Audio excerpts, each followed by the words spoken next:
આજે 8મી ડિસેમ્બર રવિવાર છે ને માગસર સુદ સાતમ। આજના પરમ પવિત્ર દિવસે આપણે શ્રીમદ ભાગવત કથા તરફ આગળ વધીએ છીએ, 7મા સ્કંદ તરફ। ડોંગરેજી મહારાજ શ્રીના ચરણોમાં વંદન, સુખદેવજી મહારાજના ચરણોમાં વંદન સાથે સૌનું કરો કલ્યાણ પ્રભુ, સૌનું કરો કલ્યાણ। નર નારી પશુ પક્ષીની સાથે જીવજંતુનું તમામ, જગતના વાસીઓ સૌ સુખ ભોગવે, આનંદે આઠે જામ। દુનિયામાં દર્દ દુકાળ પડે નહીં, લડે નહીં કોઈ ગામ। સર્વ જગે સુખાકારી વધે, વળી વધે ધન ધાન્ય। કોઈ કોઈનું બુરું ન ઈચ્છે, સૌનું ઈચ્છે સૌ સમાન। અને પોતપોતાના ધર્મ પ્રમાણે સર્વ ભજે ભગવાન, સૌનું કરો કલ્યાણ। હે દયાળુ પ્રભુ, સૌનું કરો કલ્યાણ। વક્રતુંડ મહાકાય સૂર્યકોટિ સમપ્રભ, નિર્વિઘ્નમ કુરુ મે દેવ, સર્વ કાર્યેષુ સદા સર્વદા। ઓમ શ્રી દ્વારિકાધીશ કી જય, શ્રી ડોંગરેજી મહારાજ કી જય। ઓમ શ્રી ભાગવત ભગવાનજી મહારાજ કી જય। આપણે 7મા સ્કંદમાં પ્રહલાદજીની કથા તરફ આગળ વધીએ। આપણી આજની કથા શ્રી કૃષ્ણ પરમાત્માને સરસ રીતે સંભળાવીએ એવા ભાવ સાથે। ઓમ નમો ભગવતે વાસુદેવાય। હરે કૃષ્ણ કૃષ્ણ કૃષ્ણ હરે હરે, હરે રામ રામ રામ હરે હરે। પ્રહલાદજી મહારાજ કી જય। હિરણ્યકશિપુને ત્યાં પ્રહલાદનો જન્મ થયો છે। આજની કથા છે 8મી ડિસેમ્બર રવિવાર, માગસર સુદ સાતમ। સવારે 8:05 શરૂ થઈ છે। દરરોજના ક્રમ પ્રમાણે સવારે અડધી પોણી કલાક માટે આ કથા પૂજ્ય ડોંગરેજી મહારાજના ચરણોમાં વંદન સાથે શરૂ થાય છે। આમાં કોઈને લાઈવ સીધી ડાયરેક્ટ કથા સાંભળવી હોય તો મીટ એપ્લિકેશન દ્વારા જોડાઈને તમે આ ભાગવત કથા ગ્રુપમાં જોઈન્ટ થઈ શકો છો। હિરણ્યકશિપુને ત્યાં પ્રહલાદનો જન્મ થયો છે। પ્રહલાદ ધીરે ધીરે મોટા થાય છે। પ્રહલાદજી જન્મથી જ મહાન ભગવત ભક્ત હતા। પૂર્વ જન્મના મહાયોગી ભક્ત છે, તે સર્વને આનંદ આપે છે અને એટલે જ એમનું નામ છે પ્રહલાદ। આહલાદ આનંદ એટલે કે પ્રહલાદ। જે સર્વને આનંદ આપે છે તે પ્રહલાદ। જે સતત ભક્તિ કરે છે, જ્યાં ભક્તિ છે ત્યાં ધીરે ધીરે બધા જ સદગુણ આવે છે, અને જ્યાં અભિમાન છે ત્યાં બધા જ દુર્ગુણ ધીમે ધીમે આવી જાય। ભક્તિ છે એ સર્વ સદગુણોની માં છે। પ્રહલાદજીમાં બધા જ સદગુણો ભેગા થયા છે। પ્રહલાદજી સતત ભક્તિ કરે છે, પરંતુ તેણે ભક્તિને ગુપ્ત રાખી છે, જાહેર કરી નથી। અને ભક્તિને કદી જાહેરાત ન થાય, એમાં ઢંઢેરા ન પીટાય કે હું 108 માળા અને 27 માળા અને આટલા ઉપવાસને આવું બધું તપશ્ચર્યા અમે કરીએ છીએ। તમારા ઘરનું ધન જે રીતે આપણે છુપાવી રાખીએ છીએ, કોઈને બતાવતા જ નથી। 5 લાખ રૂપિયા ઘરમાં પડ્યા હોય તો આપણે કોઈને બતાવતા નથી। આ જ રીતના આપણે આપણી તપશ્ચર્યા, આપણા જપ અને તપ અને ભક્તિ કોઈને બતાવવાની જરૂર નથી। આ ભક્તિથી જગતને બતાવવા માટે નથી। બહારથી જગત સાથે પ્રેમ કરીએ, પણ અંદર તો પરમાત્મા સાથે જ પ્રેમ કરીએ। ન્યસ્ત ક્રીડનકો બોલો જંદ વતન મનસ્તયા, કૃષ્ણ ગ્રહ ગૃહિત આત્મા ન વેદ જગદીદસમ। પ્રહલાદજી સતત નારાયણનું ધ્યાન કરે છે અને નારાયણનું સ્મરણ કરે છે, નારાયણના નામનો જપ કરે છે। શ્રીમન નારાયણ, કારણ કે એને નારાયણ એની કયાધુ પત્નીએ એને અનેક વાર હિરણ્યકશિપુ એટલાના પતિદેવને મોઢેથી બોલાવ્યું કે ત્યાં પોપટ શું બોલતો હતો. એટલે નારાયણ નારાયણ એ ગર્ભધાનમાં પ્રહલાદજીની સાથે વણાઈ ગયો હતો. એટલે નારાયણની એ હર હંમેશ સ્મરણ કરે છે, ભજન ધૂન કીર્તન કરે છે. અને આપણે ગઈકાલે જ એક નાનકડી ચર્ચા કરી કે મંદરાચલ પર્વત ઉપર હિરણ્યકશિપુ 36,000 વર્ષ સુધી તપ કરવા ગયા. અને જ્યારે એણે પ્રસ્થાન ઘરેથી એટલે કે રાજમહેલથી કર્યું ત્યારે કયા ધોઈને ધર્મપત્નીને ગર્ભાધન હતા, એટલે કે ગર્ભમાં પ્રહલાદજી હતા. અને જ્યારે હિરણ્યકશિપુ બ્રહ્માજી પાસેથી વરદાન મેળવીને પરત આવ્યા ત્યારે 36,000 વર્ષ પૂરા થઈને પરત આવ્યા હતા. તો 36,000 વર્ષ જ્યારે હિરણ્યકશિપુ પરત આવ્યા ત્યારે પ્રહલાદજી ખરેખર તો 36,000 વર્ષથી ઉપરના હોવા જોઈએ, પરંતુ અત્યારે તો આ કથામાં પ્રહલાદજી 5 વર્ષના છે. શ્રીમદ ભાગવતનો આ સમાધિ ભાષા છે. એમાં ભગવાનની આ બધી લીલાઓ છે અને એ લીલાઓ અનંત છે, એને કોઈ પાર ન પામી શકે. એટલે આપણે ઘણીવાર શંકા કુશંકા કરીએ છીએ, પણ ભગવાન પ્રત્યેની લીલામાં કોઈ દિવસ શંકા અને કુશંકા ન હોય. હિરણ્યકશિપુ દૈત્યોના કુલગુરુ શંકરાચાર્યના પુત્રો શંડ અને અમર્કને સંગામર્કને બોલાવીને કહે કે આ બાળકને તમે રાજનીતિ ભણાવો. સંગામર્ક પ્રહલાદજીને ઘેર લઈ જાય છે અને ભણાવવા લાગે છે, રાજનીતિનું શિક્ષણ આપે છે. પરંતુ ગર્ભમાંથી જ્યારે પ્રહલાદજી આવ્યા ને ત્યારે જ એને ભક્તિનો રંગ પહેલેથી જ બચપણથી જ લાગી ગયો હતો. એટલે ભગવાનના ધ્યાનમાં અને પ્રભુના સ્મરણમાં આનંદ તો ખૂબ જ આવે. એટલે આ સંસારનું રાજનીતિનું જે કાંઈ સંગામર્ક એટલે ગુરુદેવ શીખડાવે પણ એને બધું જ તુચ્છ લાગે છે. પ્રહલાદજીને ભણવાની ઈચ્છા જ નથી, પરંતુ ભગવાનના લાડીલા ભક્તોનો એક નિયમ હોય છે કે જ્યાં સુધી દેહનું ભાન છે ત્યાં સુધી વ્યવહારની મર્યાદા તે તોડતા નથી.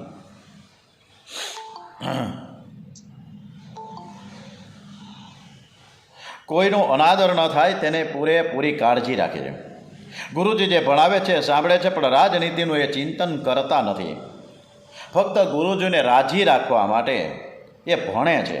અને પ્રહલાદજી જ્યારે ભણવા બેસે ને ત્યારે તેને એક એક અક્ષરમાં ભગવાનનું સ્વરૂપ દેખાય છે. અને પ્રહલાદજીની સ્મરણ શક્તિ પણ અલૌકિક છે. ગુરુજી જે પૂછે છે તેનો જવાબ ફટાફટ આપે. ગુરુજી રાજીના રેડ થઈ જાય. ગુરુજી વિચાર કરે કે આ મારો વિદ્યાર્થી બહુ બુદ્ધિમાન છે, ઘણો ડાહ્યો છે, ધીર ગંભીર થઈને શાંત રહીને બધો અભ્યાસ કરે છે. 6 મહિના પછી પ્રહલાદજીને એના પિતાના દરબારમાં લઈ જાય છે. પ્રહલાદજીએ પિતાને પ્રણામ કર્યા. પિતા હિરણ્યકશિપુએ તેને ગોદમાં ઉઠાવી લીધા અને કહ્યું કે બેટા, તારા ભણતરને 6 માસ થયા, તું ઘણા પાઠ શીખ્યો હઈશ. એમાં તે કોઈ ઉત્તમ પાઠ હોય ને તો તું મને કહે, મને તો ખબર પડે કે તું કેવું શીખો છે. હવે પ્રહલાદજી વિચાર કરવા લાગ્યા કે જે ગુરુજીએ વિદ્યા ભણાવી છે તે ઉત્તમ નથી, પરંતુ ગુરુજીએ જે રાજનીતિ ભણાવી છે, શત્રુની સાથે કપટ કેવી રીતે કરવું, આવું બધું ભણાવ્યું. આવું બધું ન કહેવાય, કારણ કે ઉત્તમ નથી જ્ઞાન. પિતાજીએ મને એમ કીધું છે કે ઉત્તમ પાઠ જે તું શીખો છે એ તું મને કહે. એટલે પ્રહલાદજી કહે કે મારા પિતાને ઉત્તમ પાઠ જ બોલવો જોઈએ. એટલે પ્રહલાદજીએ કહે છે કે આપણા અધઃપતનનું મૂળ કારણ અંધારા કૂવા જેવું આ ઘર છે. પ્રાણીઓને માટે એ જ શ્રેષ્ઠ કર છે કે આ ઘર છોડીને વનમાં જવું ને ભગવાન શ્રી હરિનું સ્મરણ કરવું. પિતાજી, મારા તો અનેક જન્મો થઈ ગયા, તમારા પણ અનેક જન્મો થયા, પણ મારા જે અનેક જન્મો છે મને યાદ આવી રહ્યા છે. એમાં હું અનેક વાર રાજા થયો છે, અનેક વાર હું રાણી થયો, અનેક વાર હું મંત્રી થયો, સિપાહી થયો, પશુ થયો, પક્ષી થયો. આ બધા જ જન્મોના અનુભવથી મને તો એવી ખાતરી થઈ ગઈ છે કે આ સંસારમાં સ્વાર્થ સિવાય કશું જ નથી. મનુષ્ય પોતાના સ્વાર્થ ખાતર પ્રેમ કરે છે અને આ પ્રેમે પણ ઉપર છલો છે. પિતા પુત્ર ઉપર ને પુત્ર પિતા ઉપર જે પ્રેમ કરે છે એક સ્વાર્થમય છે. અને જ્યાં સ્વાર્થ આવે છે, વિનોદભાઈ તમારું માઇક્રોફોન બંધ કરજો. જ્યાં સ્વાર્થ આવે છે તો કપટ ઊભું થાય છે. જ્યાં સુખ ભોગવવાની ઈચ્છા છે ત્યાં કપટ કરવું જ પડે છે. આ તારું છે અને આ મારું છે. સગી માં દીકરીની સાથે, પિતા પુત્રની સાથે કપટ કરે છે. સંસારનો બધો જ પ્રેમ સ્વાર્થ અને કપટથી ભરેલો છે. આ જીવ જ્યારે નિસ્વાર્થ ભાવે નિષ્કટ ભાવે પ્રેમ એક પરમાત્માની સાથે કરે તો બેડો પાર થઈ જાય, કારણ કે પરમાત્માની પાસે કોઈ સ્વાર્થ જ નથી. અને સ્વાર્થ વગર નિસ્વાર્થ ભાવે આ પરમાત્મા દરેક જીવની સાથે પ્રેમ કરે છે. પ્રહલાદજી સુંદર બોલ્યા છે, હિરણ્યકશિપુનાથી ક્રોધ આવ્યો છે અને સંગામર્કને ઠપકો આપે છે. તમે મારા બાળકને આવું શિક્ષણ આપ્યું છે? મેં તો તમને રાજનીતિનું ભણાવવાનું કહ્યું હતું, ખબરદાર હવે પછી આવું શીખવું તો. ગુરુજી કહે, રાજન, અમે તો આપની આજ્ઞાનું પાલન કરીને પ્રહલાદજીને રાજનીતિનું શિક્ષણ જ ભણાવ્યું. આવું તો અમે કોઈ દિવસ શીખવું જ નથી. આ બધું તો એના મનથી કહે છે, એમાં મારો કોઈ વાંક નથી. હિરણ્યકશ્યપ કહે, જુઓ, દેવો મારાથી અત્યંત ગભરાય છે. તે સૂક્ષ્મ રૂપ ધારણ કરીને વિષ્ણુના પ્રચાર કાર્ય કરે છે, માટે હવે તમે સાવચેત રહેજો. હવે ખબરદાર તમે આવું કંઈ ભણાવ્યું તો. સંગામર્ક પ્રહલાદજીને પૂછે કે અમે તને કદાચ આવું શીખવાડ્યું નથી તો પછી તો આવું કેમ બોલસ? પ્રહલાદે કે, ગુરુજી, આ જીવને ભક્તિનો રંગ લાગ્યો છે તે કોઈના કહેવાથી લાગતો નથી. અરે અગર કોઈના કહેવાથી આ જીવ જો ભક્તિ કરતો હોય ને તો મોરારી બાપુની કથામાં, મહાદેવ પ્રસાદની કથામાં, ગિરી બાપુની કથામાં અને જગદીશ દાદાની કથામાં હજારોના લાખો આ કથા સાંભળે છે તો બધાનો બેડો પાર થઈ જાય. પણ દરેકને ભક્તિનો રંગ લાગતો નથી. કથા પૂરી થાય પછી હતા ઈને હી. ભક્તિ હૃદયમાંથી પ્રગટે તો થાય. પરમાત્માની કૃપાથી મને તો આપોઆપ ભક્તિનો રંગ લાગી ગયો છે. મારા મનમાં એમ નથી કે હું પિતાજીની સમક્ષ બોલું છું. થોડા સમય પછી એક દિવસ હિરણ્યકશિપુ પ્રહલાદજીની ગોદમાં લઈને ફરી પૂછે કે, બેટા, આટલા દિવસોમાં ગુરુજી પાસેથી જે કંઈ શીખો હોય તું મને કહે. એમાંથી તારી સારી વાત હોય ને તું મને જણાવ. શ્રવણમ કીર્તનમ વિષ્ણોઃ સ્મરણમ પાદ સેવનમ અર્ચનમ વંદનમ દાસ્યમ સખ્યત્માત્મ નિવેદનમ. પ્રહલાદજી કહે કે, પિતાજી, 9 પ્રકારે વિષ્ણુ ભગવાનની ભક્તિ થાય છે. ભગવાનના ગુણ, લીલા, નામ આદિનું શ્રવણ અને તેનું કીર્તન, સ્મરણ, એની ચરણ સેવા, પૂજા, અર્ચા, વંદન, દાસ્ય, સખ્ય અને આત્મનિવેદન સમર્પણ ભાવથી આ 9 પ્રકારની ભક્તિ કરવામાં આવે તો પરમાત્મા પ્રસન્ન થાય છે. એનું કીર્તન કરવામાં આવે, ભગવાનનું સ્મરણ કરવામાં આવે, ચરણ સેવા, પૂજા, અર્ચા, વંદન, દાસ્ય, સખ્ય અને આત્મનિવેદન, આ 9 પ્રકારની 9ધા ભક્તિ કહેવામાં આવી છે. અને આ 9ધા ભક્તિ જે કોઈ કરે તો પરમાત્મા પ્રસન્ન થાય છે. અને પરમાત્મા પ્રસન્ન થાય તો જીવન સફળ થઈ જાય. બાકી તો ભોગવાથી શાંતિ મળતી નથી. પરમાત્માના નામ સ્મરણથી જ શાંતિ મળે છે. આવું બધું પ્રહલાદજીએ હિરણ્યકશિપુના ગોદમાં બેઠા કહ્યું ને તો હિરણ્યકશિપુને એકદમ ક્રોધ આવ્યો અને એને પ્રહલાદને ગોદમાંથી નીચે ફેંકી દીધો. સેવકોને હુકમ કર્યો કે આ બાળકને મારી નાખો, એ મારા શત્રુનું ભજન કરે છે. અસુરો પ્રહલાદને મારવા દોડ્યા. પ્રહલાદજી પરમાત્માનું સ્મરણ કરવા નીચે બેઠા. એમની દ્રષ્ટિ દિવ્ય. એમને તો તલવારમાં ને તલવાર મારવાવાળામાં પણ શ્રી કૃષ્ણ દેખાવા લાગ્યા. શ્રી કૃષ્ણ શરણમ મમ, શ્રી કૃષ્ણ શરણમ મમ, શ્રી કૃષ્ણ શરણમ મમ, શ્રી કૃષ્ણ શરણમ મમ. ચારે બાજુ નારાયણ નારાયણ દેખવા લાગ્યા. અને જેને કમળાનો રોગ થાય તેને આખું જગત પીળું જ દેખાય છે, એને બીજો કોઈ રંગ દેખાતો નથી. આવી જ રીતે આ રોગમાં એવી શક્તિ છે કે ભક્તિ કરતા પ્રહલાદજીને સર્વમાં નારાયણ દેખાવા લાગ્યા. પ્રહલાદજીનો વાળ પણ વાંકો કોઈ કરી ન શક્યા. પ્રહલાદજીને મારવાના ઘણા ઉપાયો થયા પણ કંઈ વળ્યું નહીં. સર્વને ભગત ભાવથી જુએ છે. બાળકને બદલે બાલકૃષ્ણને ધારશો તો કનિયો મળશે ને કનિયા પાછળ લક્ષ્મી પણ આવશે. લૌકિક નામ રૂપમાં મન ફસાય તો આસક્તિ આવે, પરંતુ તે જ મન શ્રી કૃષ્ણના નામ રૂપમાં ફસાય તો તે ભક્તિ છે. આંખમાં કામ અને મનમાં સ્વાર્થ ન રાખીએ. ક્ષમતા રાખી જગતને જુઓ. આંખ બગડેલી હશે તો જગત બગડેલું દેખાશે. બજારમાં 2 જણા ફૂલ ખરીદવા માટે ગયા, લેવા ગયા છે. એકે ભગવાનની પૂજા કરવા માટે ફૂલ લેવા ગયા. આ એની સતત અને સારામાં સારી ભક્તિ કહી શકાય કે મારે ભગવાનને માટે ફૂલ લેવા જવું છે.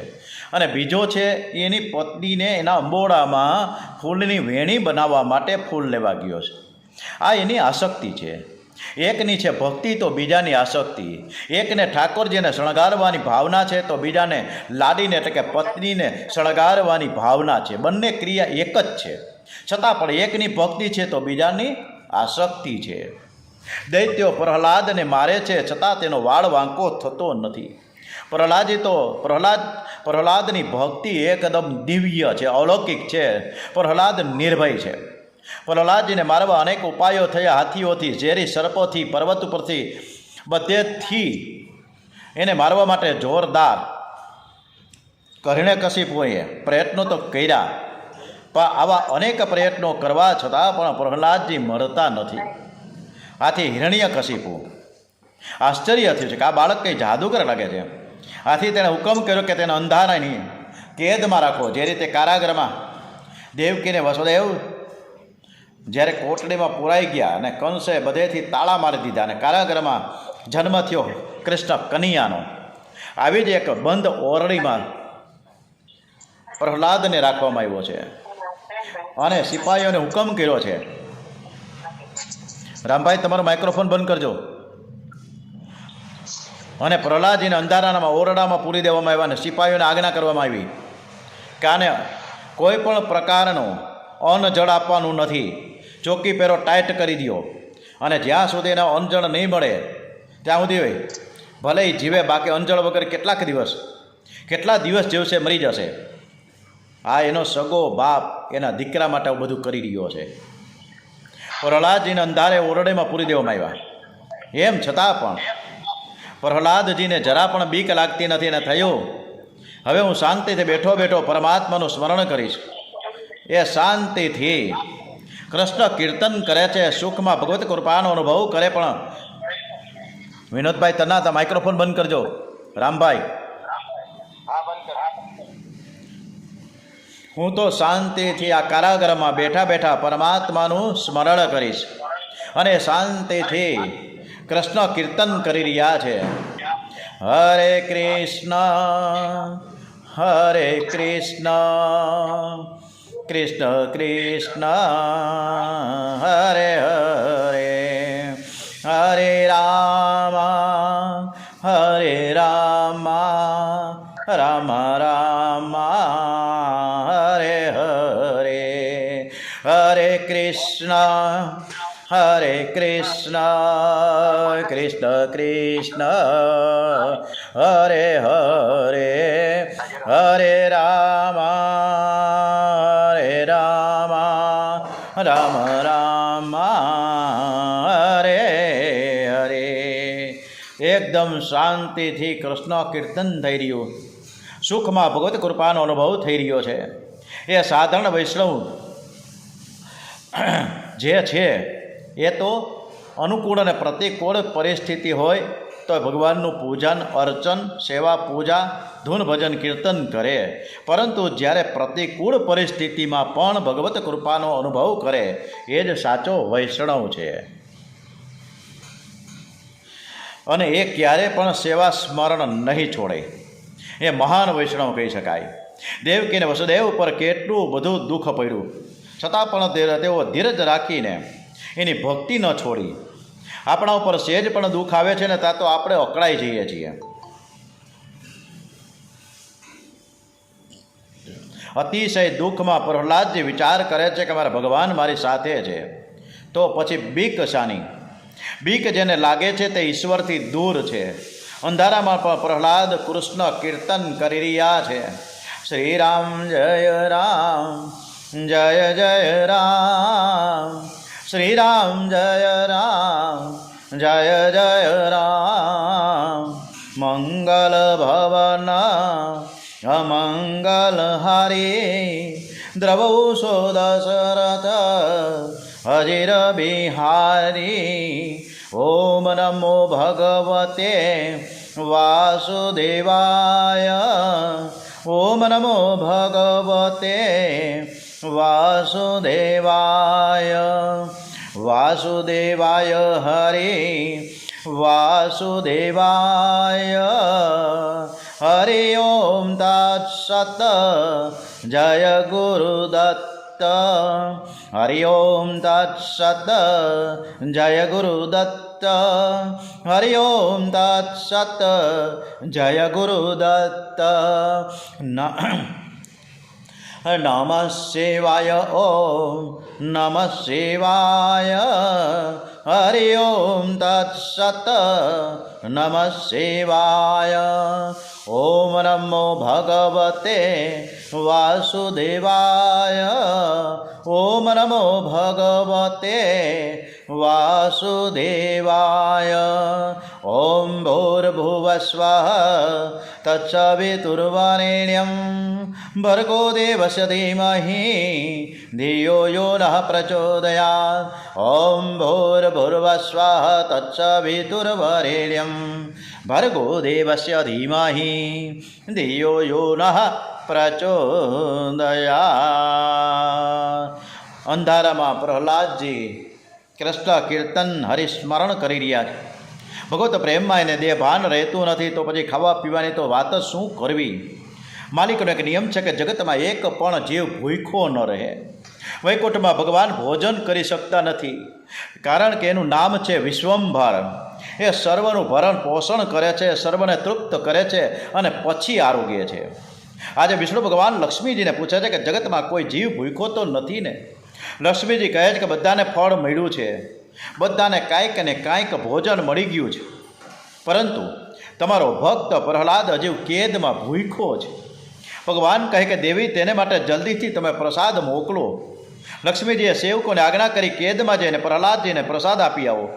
સોનાના થાળમાં લક્ષ્મીજીએ સુંદર પ્રસાદ મૂકીને પાર્ષદોની સાથે મોકલા. પાર્ષદ એ પ્રસાદ કારાગરમાં પ્રહલાદજીની પાસે લઈ જાય છે. પાર્ષદે કહ્યું કે આ પ્રસાદ લક્ષ્મીજીએ ખાસ તમારા માટે મોકલો છે. પ્રહલાદજીને આનંદ થયો, મારી માએ મારા માટે પ્રસાદ મોકલો. મારી મા બહુ જ કાળજી રાખે છે, એમને મારી કેટલી બધી ચિંતા છે. પાર્ષદો પ્રસાદ આપીને ચાલ્યા ગયા. પ્રહલાદજી પ્રસાદને વંદન કરે છે. ભગવાનનું સ્મરણ કરતાં કરતાં પ્રસાદ આરોગવા લાગ્યા. આ તો વૈકુંઠનો પ્રસાદ હતો અને એમાંથી કેસર અને કસ્તુરીની સુગંધની ફોરમ છૂટવા લાગી. હિરણ્યકશિપુના સૈનિકો કારાગરની બહાર પહેરો ભરતા હતા. એમના મોઢામાં પાણી છૂટી ગયું. એણે જઈને હિરણ્યકશિપુને ખબર આપી કે દરવાજો બંધ છે, અમે સખત પહેરો ભરીએ છીએ, પરંતુ અંદર પ્રહલાદજીને કંઈક થાળીમાં લઈને કંઈક ખાઈ રહ્યા છે. કોણ મૂકી ગયું કંઈક ખબર નથી, અંદર કંઈક ગરબડ છે એવું મને લાગે છે. હિરણ્યકશિપુ દોડતો ક્રોધમાં આવ્યો, લાત મારીને દરવાજો તોડી નાખ્યો. અંદર જઈને જોયે તો પ્રહલાદજી પ્રસાદ ખાઈ રહ્યો છે. પૂછે છે કે સાચું બોલ, તને કોણ આપે છે? તને કોણ ખવડાવ્યું? તને આ પ્રસાદની થાળી કોણે આપી? પ્રહલાદજી કહે કે માના ઉદરમાં તો ત્યારે જેમણે મારું પોષણ કર્યું હતું તે જ અહીં આવીને મારું પોષણ કરી રહ્યા છે. હિરણ્યકશિપુ વિચાર કરે કે આ કોઈ પણ ઉપાય મળતો નથી, આ બાળક મને મારવા માટે આવ્યો છે કે શું? એ ગભરાઈ ગયો. ત્યાં સંગામર્ક આવે છે. રાજાનો નિસ્તેજ ચહેરો જોઈને કહે છે કે એ તો બાળક છે, થોડા દિવસ પછી ભૂલી જશે. અમે એને વરુણ પાસમાં બાંધી રાખીશું. 4 મહિના પછી શુક્રાચાર્યજી આવશે અને ત્યારે જેમ કહે તેમ આપ કરજો. અત્યારે એને આમાંથી છોડો અને વરુણ પાસમાં આપણે બાંધીને આશ્રમમાં લઈ આવ્યા. અને ત્યાં સંગામર્ક 4 મહિના સુધી રાખવા માટે પ્રોમિસ આપીને હિરણ્યકશિપુ પાસેથી લઈ અને પ્રહલાદજીને લઈ ગયા. આશ્રમમાં ઘણા બધા રાક્ષસ વિદ્યાર્થી ભણતા હતા. આશ્રમમાં લઈ આવ્યા અને તેને ત્યાં રાખ્યો. સંગામર્ક બધા બાળકોને રાજનીતિ ભણાવતા હતા. એક દિવસ ગુરુજી બહાર ગયા. બધા જ બાળકો દડો રમવા માટે તૈયાર હતા. ગીલી દંડે રમતા હતા. પ્રહલાદજી બાળકોને કહેવા લાગ્યા કે તમે અહીં આવો અમારી સાથે આ ગ્રાઉન્ડમાં, અને આપણે ગીલી દંડે રમીએ, અહીંયા ક્રિકેટ રમીએ. આજે ત્યારે પ્રહલાદજી કહે કે ભાઈ તમે છોડો એ બધું, હું તમને એક સરસ મજાની રમત રમાડીશ. બધા જ બાળકો પ્રહલાદની આસપાસ વીંટળાઈને બેસી ગયા છે. પ્રહલાદજી બધા જ બાળકોને ભાગવત ધર્મનો ઉપદેશ કરે છે. કૌમારમ આચરે ત્યાગ પ્રાગનું ધર્માન ભાગવન નિહ દુર્લભમ માનુષમ જાનવા તદસ્ય ધ્રુવમર્થદમ. હે મિત્રો, એના દોસ્તારોને કહી રહ્યો કે હે ભાઈબંધ, આ સંસારમાં મનુષ્ય જન્મ અતિ દુર્લભ છે. મનુષ્ય શરીર વડે અવિનાશી પરમાત્માની પ્રાપ્તિ થઈ શકે છે. પક્ષીઓ ભોગ ભોગવે છે, મનુષ્ય પણ ભોગ ભોગવે છે, પણ એટલું યાદ રાખો કે આપણને આ શરીર, આ માનવ શરીર પ્રાપ્ત થયું છે, એ ભોગ માટે નથી મળ્યું. ભગવાનને પ્રાપ્ત કરવા માટે મળ્યું છે. આ શરીર તો નાશવંત છે, છતાં મનુષ્ય જન્મ આપણને જે છે, જેટલો સમય છે, જેટલા વર્ષ છે, પણ એ બધું જ દુર્લભ આપણે મળી રહ્યું છે. અનેકવાર જન્મ મરણનો ત્રાસ ભોગવતો આ જીવ મનુષ્ય શરીરમાં આવ્યો છે. એટલે આ મનુષ્ય અવતાર મોંઘો છે. મનુષ્યનું આયુષ્ય 100 વર્ષનું ગણીએ તો તેનું અડધું આયુષ્ય તો નિંદ્રામાં જાય, ઊંઘમાં જાય. લગભગ ચોથા ભાગનું આયુષ્ય એટલે કે બાલ્યાવસ્થા અજ્ઞાનમાં જાય અને કુમારાવસ્થામાં ખેલકૂદમાં જાય. બાકીના વર્ષોમાંથી વૃદ્ધાવસ્થાના વર્ષો બાદ કરીએ, કારણ કે ત્યારે શરીર શીર્ણ થઈ ગયું હોય, ત્યારે કાંઈ થઈ શકતું નથી. થોડા વર્ષો રહ્યા એ જુવાનીના વર્ષો કામ ભોગમાં પસાર થઈ જાય છે. અને તેથી બુદ્ધિમાન લોકોએ વૃદ્ધાવસ્થા તથા જુવાનીના ભરોસે રહેવું નહીં, પણ નાનપણથી જ ભગવાનની પ્રાપ્તિ માટે લાગી જવું જોઈએ. વૃદ્ધાવસ્થામાં દેહની સેવા થાય છે, દેવની સેવા ન થઈ શકે. માટે દરેક ડાહ્ય પુરુષોએ પોતાના આત્મકલ્યાણ માટે પ્રયત્ન કરી લેવો જોઈએ. મનુષ્ય આત્મકલ્યાણ માટે કેવો પ્રયત્ન કરવો જોઈએ? ડોંગરેજી મહારાજે ખૂબ સરસ મજાના સંસ્કૃતના શ્લોકમાં આ મૂક્યું છે. ફરીથી બધાને હું યાદ અપાવી દઉં કે મને કોઈ પણ પ્રકારના શ્લોકનું સંસ્કૃતનું નોલેજ નથી. હું કોઈ કર્મકાંડ શીખવા ગયો નથી, મને કંઈ આવડતું જ નથી. એટલે આ સંસ્કૃતના શ્લોકના ઉચ્ચારણમાં કાંઈ પણ ભૂલ થઈ જાય હોય તો એક ક્ષમ્ય ગણજો. અને પ્રભુ પરમાત્માને પણ આ કૃષ્ણ કથા કરતાં કરતાં હું એને પણ વિનવણી કરું છું કે નાનકડું પોસ્ટકાર્ડ લખું છું કે તમે પણ અમારી ભૂલને ક્ષમ્ય ગણજો. યાવત સ્વસ્થમિદમ કવેલરમ ગૃહમ યાવચ્ય દુરે જરા યાવમ ચેન્દ્રિય શક્તિર પ્રતિહતા યાવશ્ચયો નાયુષ આત્મશ્રેયસી તાવદેવ વિદુષા કાર્ય પ્રયત્નો મહાન પ્રદોદીપ્તે ભવને ચ કૂપ ખનનમ પ્રત્યુદ્યમમ કીદસમ. જ્યાં સુધી આ શરીરરૂપી ઘર છે સ્વસ્થ રહે ને ત્યાં સુધી વૃદ્ધાવસ્થાનું આક્રમણ થતું નથી, ઇન્દ્રિયોની શક્તિ ક્ષીણ થતી નથી, આયુષ્યનો ક્ષય થતો નથી. ત્યાં સુધીમાં બુદ્ધિમાન મનુષ્યોએ પોતાના આત્મકલ્યાણ માટે પ્રયત્ન કરી લેવો જોઈએ. પછી ઘરમાં આગ લાગે અને પછી બાજુમાં કૂવો ખોદવા બેસીએ એનો કોઈ અર્થ નથી. ઘરને આગ લાગવાની જ છે એમ સમજીને આ જે જ અત્યારે જ આગ હોલવવાનું સાધન વસાવી લઈએ એ જ ડાહ્યો. તતો પતેત કુશલ ક્ષેમાય મય માયશ્રત શરીર પૌરુષમ યાવન્ન વિપદ્યતે પુષ્કલમ. આપણા મસ્તક ઉપર અનેક પ્રકારના ભયો સવાર થયેલા છે. એથી આ શરીર કે જે ભગવત પ્રાપ્તિને માટે પ્રાપ્ત છે, પર્યાપ્ત છે, તે રોગ શોકગ્રસ્ત બનીને મૃત્યુને વશ થઈ જાય એ પહેલાં બુદ્ધિમાન પુરુષોએ પોતાના કલ્યાણ માટે પ્રયત્ન કરી લેવો જોઈએ. મનુષ્ય દુઃખ માંગતો નથી. ક્યારે કોઈ દુઃખ માંગે છે? સુખના સાધનો ઊભા કરી દો એવી પ્રાર્થના ભગવાન પાસે કરતા હોય છે. ક્યારે અચાનક દુઃખ આવતું નથી ને ક્યારે અચાનક સુખ આવતું જ નથી. અચાનક દુઃખ આવીને ઊભો રહે છે. કોઈ એવી માનતા નથી રાખતું. કોઈ એવી માનતા રાખે કે મને 105 ડિગ્રી આવતીકાલે સવારે 8 વાગ્યાથી ચડી જાય, અને જો એ તાવ આવે તો 105 ડિગ્રી તાવ આવતીકાલે સવારે 8 વાગ્યાથી શરૂ થઈ જશે, તો હે સૂર્યનારાયણ ભગવાન, હે સત્યનારાયણ ભગવાન, હું તમારી કથા કરીશ, એવી કોઈ માનતા રાખે? આમ છતાં પણ તાવ આવે છે, ઝાડા ઉલટીને કળતર, છીંક, માથું દુખવું, અજીર્ણ થવું, ગેસ એસિડિટી થવું, આવું બધું ઓટોમેટિક આવે છે, વગર પ્રયત્ને મળે છે. અને જે વગર પ્રયત્ને પ્રારબ્ધ પ્રમાણે જે સુખે મળે છે ને દુઃખે મળે છે એ આપણે પ્રારબ્ધને આધીન છે ને સ્વીકારવાનું જ રહ્યું. જેના પ્રારબ્ધમાં સુખ લખ્યું નથી તે બંગલામાં પણ દુઃખી થાય છે અને એનું હૈયું બાળે છે. જેના ભાગ્યમાં સુખ લખ્યું છે તે જંગલમાં ઝાડ નીચે બેઠો હોય છતાં પણ તેને શાંતિ મળે છે. દુઃખને માટે કોઈ પ્રયત્ન કરતો નથી, છતાં દુઃખ આવીને આપણી સામે ઊભું રહી જાય છે.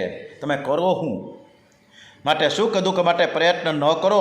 જે પ્રારબ્ધ પ્રમાણે આપણને મળવાનું છે મળીને જ રહેશે.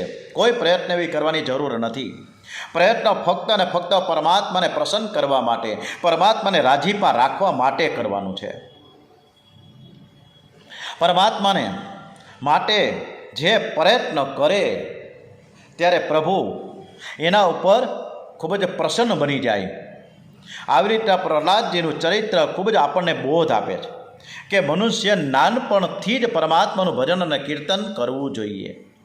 પણ આપણે તો રિટાયર થઈ ગયા પછી 60 વર્ષ પછી 70 વર્ષ પછી કરશું એવોય કોઈને ટાઈમ નથી.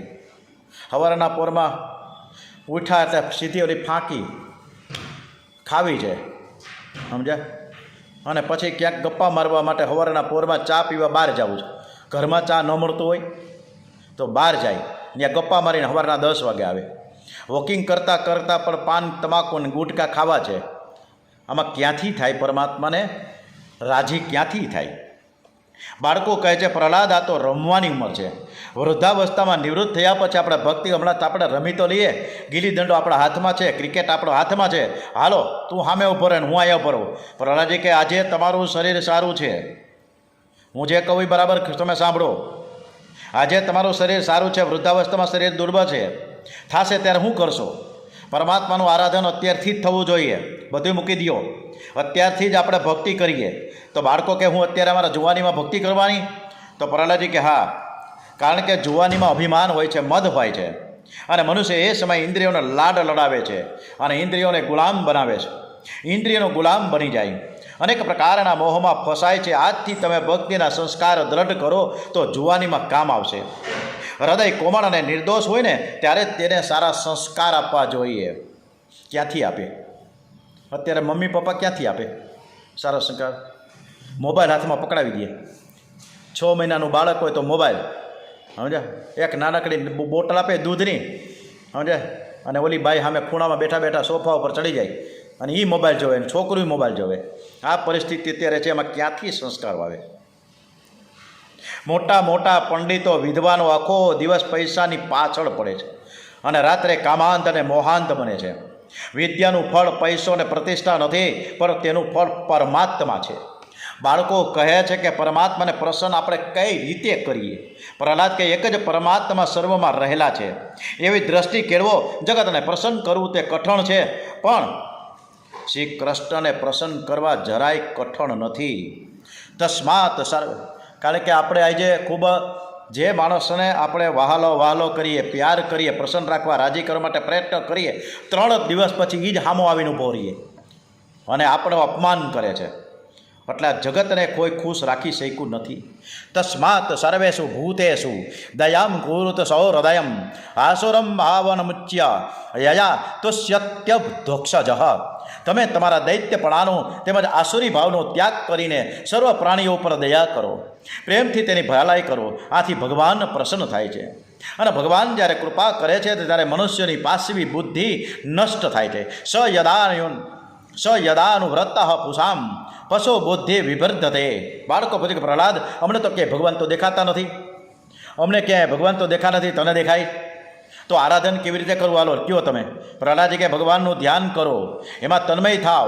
જેને જગત ન દેખાય એને ભગવાન દેખાય છે, અને ભગવાન તો અત્ર તત્ર અને સર્વત્ર છે. આપણી આજુબાજુમાં પણ ભગવાન છે. પ્રહલાદ દૈત્યવાળાઓને કહે છે કે હું તમને જે કહી રહ્યો છું તે મને નારદજીએ કહ્યું છે. બાળકો પછી તારી ઉંમર કેટલીક છે? તારી ઉંમર તો આવડી નાનકડી, તો તને નારદજી વળી ક્યારે મળી ગયા?